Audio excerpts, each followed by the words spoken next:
मुख्यमंत्री एकनाथ शिंदे यांना काळे झेंडे दाखवण्यात आलेले आहेत। स्वाभिमानी शेतकरी संघटनेच्या कार्यकर्त्यांनी हे काळे झेंडे दाखवले। ऊसाचा दुसरा हप्ता 100 रुपये द्यावा शेतकऱ्यांची यावेळेला मागणी आहे। तर ऊस आंदोलनामध्ये मुख्यमंत्र्यांनी मध्यस्थी केलेली होती आणि त्यानंतर मात्र हा संपूर्ण प्रकार घडलेला आहे।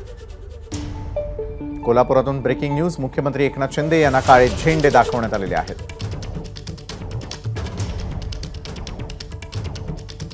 ऊसाचा दुसरा हप्ता 100 रुपये द्यावा अशी मागणी यावेळेला आंदोलकांतर्फे करण्यात आलेली आहे।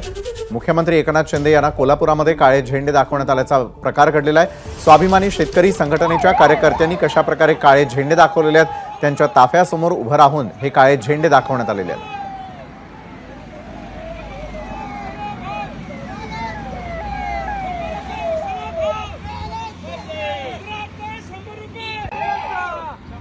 याच संदर्भात अधिक माहिती देतात आपले प्रतिनिधी विजय केसरकर।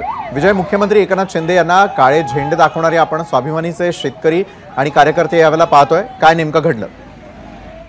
विशाल, खरं तर आज मुख्यमंत्री कोल्हापूर आणि सांगली जिल्ह्याच्या दौऱ्यावर आहेत आणि अशावेळी शेतकरी संघटनेच्या स्वाभिमानी शेतकरी संघटनेच्या कार्यकर्त्यांनी मुख्यमंत्र्यांना काळे झेंडे दाखवले आहेत आणि त्याचं मुख्य कारण म्हणजे या ठिकाणी जो ऊसाचा तोडगा निघाला होता 100 रुपये देण्यासंदर्भातला, म्हणजे मागील हंगामातील 100 रुपये हे तातडीनं देण्यासंदर्भातल्या सूचना आहेत त्या केल्या होत्या, मात्र त्याचा पाठपुरावा कुठेही झाला नाही आणि म्हणूनच कुठेतरी हे स्वाभिमानी शेतकरी संघटनेचे कार्यकर्ते आक्रमक झाले आणि त्यांनी मुख्यमंत्री ज्या वडगावच्या दिशेने येणार होते त्या मार्गावर हे सगळे कार्यकर्ते आहेत ते बसले। गनिमी काव्यानं त्यांनी या सगळ्या काळे झेंडे आहेत ते या मुख्यमंत्र्यांच्या ताफ्याला दाखवलेले आहेत। विशाल, नक्कीच धन्यवाद विजय, आपण दिलेल्या सविस्तर माहितीसाठी। तर ऊसाचा दुसरा हप्ता 100 रुपये द्यावा अशी स्वाभिमानी शेतकरी संघटनेच्या या कार्यकर्त्यांनी काळे झेंडे दाखवत असताना मागणी केलेली आहे।